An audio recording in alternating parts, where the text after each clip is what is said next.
자, 여러분, 오늘은 코인뿐만 아니라 나스닥이나 골드 같은 해외 시장에서도 같이 활용해 볼 수 있는 지표 하나 가져왔습니다. 그리고 실전에서 더 안정적으로 활용할 수 있도록 한 번 더 업그레이드까지 완료한 상태인데요. 오늘만큼은 기대하셔도 좋을 것 같습니다.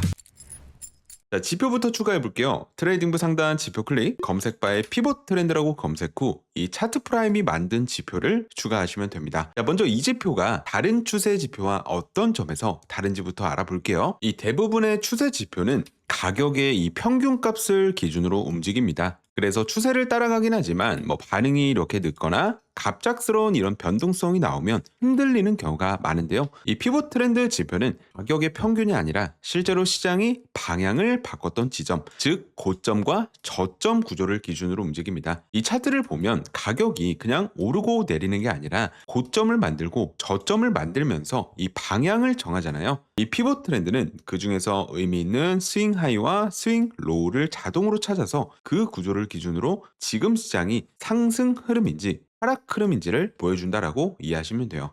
그래서 이 차트에 보이는 이 선은 단순한 보조선이 아니라 현재 시장 구조의 기준선이라고 보시면 됩니다. 이 선이 파란색일 때는 저점이 계속 위로 올라오고 있는 구조, 즉 상승 흐름이고요. 이 선이 빨간색일 때는 고점이 낮아지고 있는 구조, 하락 흐름입니다. 이 상승 흐름에서는 이 선이 캔들 아래에 위치하면서 지지의 역할을 하고, 이 하락 흐름에서는 캔들 위쪽에 위치하면서 저항의 역할을 합니다. 자, 그리고 선뿐만 아니라 B와 S라는 마커가 표시되는데요. 이 마크는 말 그대로 추세가 전환되는 시점을 표시해주는 신호입니다. 상승 구조로 바뀌는 순간에는 이 B 마커가 찍히고 하락 구조로 바뀌는 순간에는 S 마커가 찍힙니다. 그러니까 지표 구성만 놓고 보면 굉장히 심플한데요. 막상 써보시면 이 기존 추세 지표와는 많이 다르구나 라고 느끼실 겁니다. 자, 그럼 다음으로 설정으로 가보면 이 레프트 바는 피봇이 안정되기 위해 왼쪽에 몇 개의 캔들이 필요하냐를 정하는 값입니다. 자, 쉽게 말해서 스윙 하이를 만들려면 이 캔들이 왼쪽에 있는 캔들들보다 확실하게 높아야 합니다. 이 값이 커질수록 작은 변동성은 무시되고 더 중요한 구간만 체크할 수 있고요. 또 아래에 있는 라이트 바는 오른쪽에서 같은 역할을 합니다. 이 해당 캔들이 고점이나 저점으로 인정되려면 이 이후에 나오는 캔들들보다 높거나 낮은 상태가 유지되어야 하죠. 자, 따라서 이 지표에 필수로 있어야 하는 설정이고, 또 중요한 이유는 모든 작은 변동성을 고점이나 저점으로 착각하지 않기 위해서라고 보시면 돼요. 자, 그리고 아래에 있는 오프셋은 이 피봇을 얼마나 엄격하게 볼지 정하는 값입니다. 변동성이 크거나 낮은 프레임에서는 고점과 저점이 자주 생길 수 있는데, 이 오프셋 값을 통해서 그 중에서 조금 더 의미 있는 움직임만 걸러낼 수 있어요. 처음 사용하시는 분들이라면 굳이 깊게 고민하지 마시고 이 기본값으로 시작하셔도 충분합니다. 자, 이제 가장 중요한 타점 이야기를 해볼게요.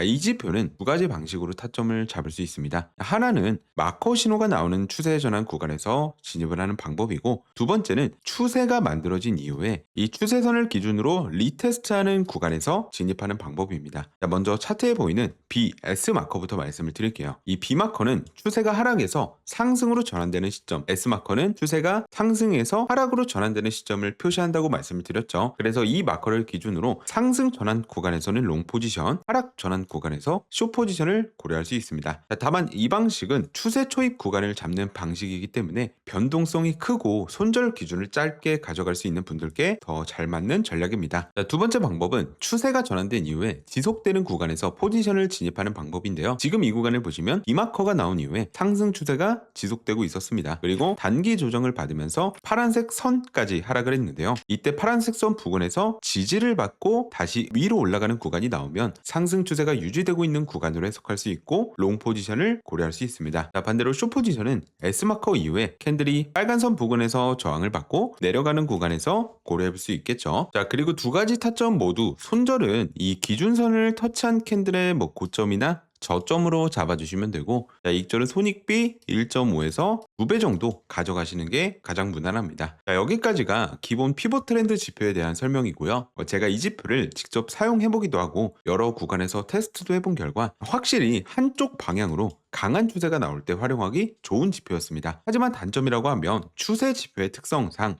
이 방향성이 명확하지 않은 구간, 즉 횡보가 길어지는 구간에서는 신호가 비교적 자주 바뀌다 보니 손절이 반복되는 경우가 있었습니다. 또 간혹 이 추세 전환 지점을 늦게 잡는 구간이 나오는데 이때는 이미 반대 추세가 강하게 진행된 상태여서 진입 직후에 손절로 이어지는 경우도 있었습니다. 그래서 어떻게 하면 이 지표를 조금 더 안정적으로 구독자분들이 써볼 수 있을까 고민을 해봤고요. 그 과정에서 기존 지표 구조는 유지하면서 불필요한 구간만 걸러내는 쪽으로 업그레이드를 진행했습니다. 자, 지금 화면을 보시면 업그레이드 지표가 추가되어 있는데요. 첫 번째는 횡보 구간을 구분하는 필터를 넣었는데요. 이 기존 지표는 짧은 범위 안에서 움직일 때도 신호가 나왔지만 이 업그레이드 지표는 추세 전환 신호가 나와도 그 신호를 그대로 표시하지 않도록 필터를 한 번 더 거치게 만들었습니다. 이 조건이 안 될 때는 B와 S 마커 대신에 X 표시가 뜨기 때문에 이 표시가 뜨는 구간에서 진입은 자제해 주시면 되고요. 자, 두 번째로는 기존 지표에는 없었던 이 리테스트 신호를 추가했습니다.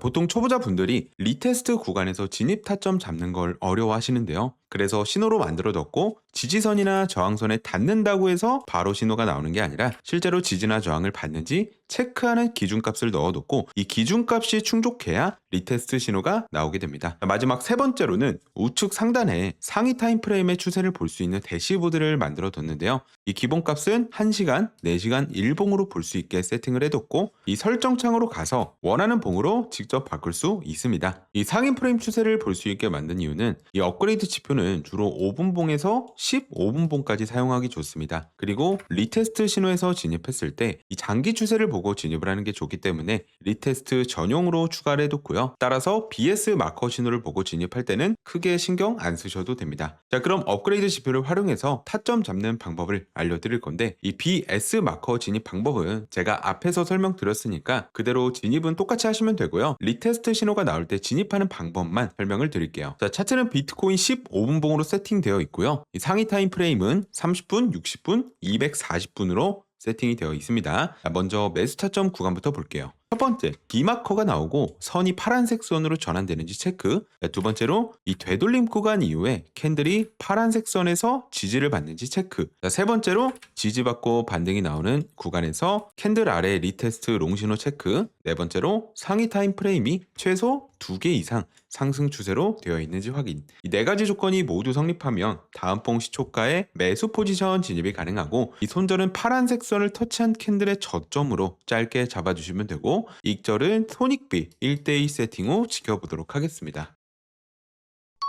자, 이후 상황 보면 깔끔하게 이 상승 추세가 지속되면서 익절로 마무리할 수 있었습니다. 다음으로 매도 타점 구간도 볼게요. 첫 번째로 S마커가 나오고 선이 빨간색 선으로 전환되는지 체크. 두 번째로 이 되돌림 구간 이후에 캔들이 이 빨간색 선에서 저항을 받는지 체크. 세 번째, 저항받고 급락이 나오는 구간에서 캔들 위에 리테스트 숏신호 체크. 네 번째로 상위 타임프레임 신호가 최소 2개 이상 하락 추세로 되어 있는지 확인. 마찬가지로 네 가지 조건이 성립되면 다음 봉 시초가에 매도 포지션 진입. 손절은 빨간색 선을 터치한 캔들의 고점으로 잡아주시면 되고 익절은 손익비 세팅하고 지켜보도록 하겠습니다.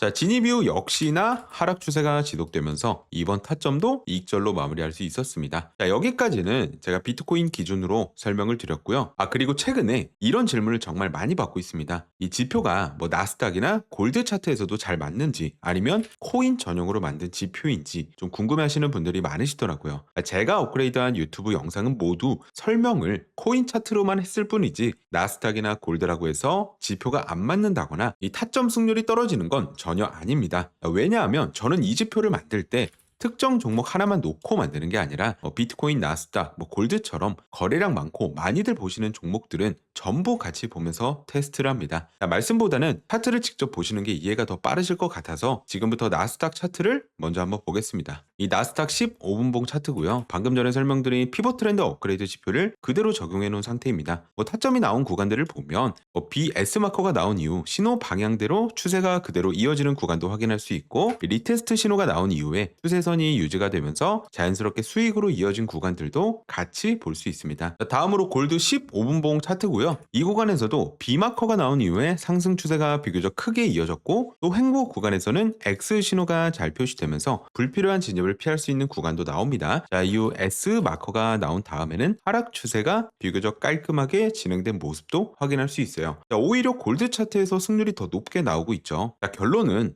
피봇 트렌드 업그레이드 지표는 특정 시장에만 맞춘 지표라기보다 비트코인, 나스닥, 골드처럼 변동성이 있는 시장 전반에서 공통적으로 활용할 수 있는 지표라고 보시면 될 것 같습니다. 자, 이번 업그레이드 지표는 구독자분들께 무료로 제공해 드릴 건데요. 대신 지금 바로 영상 구독, 좋아요, 자, 그리고 댓글도 하나 남겨주시면 감사하겠습니다. 자, 이 스크립트는 제가 운영 중인 텔레그램 교육방에 이렇게 파일 형태로 올려둘 겁니다. 교육방 링크는 고정 댓글에 있으니까 입장을 하셔서 스크립트를 다운로드 받으시고 이 트레이딩뷰 우측 하단 파인 에디터에 붙여넣기 해서 사용하시면 됩니다. 자, 추가로 지표를 조금 더 깊이 공부하고 싶은 분들을 위해서 제가 이번에 유튜브 멤버십을 오픈했는데요. 자, 먼저 말씀드리면 지금 설명드린 이 피봇 트렌드 업그레이드 지표는 그대로 무료로 제공드리고 이건 변함없습니다. 자, 그럼 멤버십에서는 어떤 서비스를 제공하느냐? 이 소개한 업그레이드 지표를 제가 일주일 동안 더 실전 차트에서 테스트하면서 또 부족한 부분을 계속 체크하고 필요한 조건들을 실시간으로 반영한 다음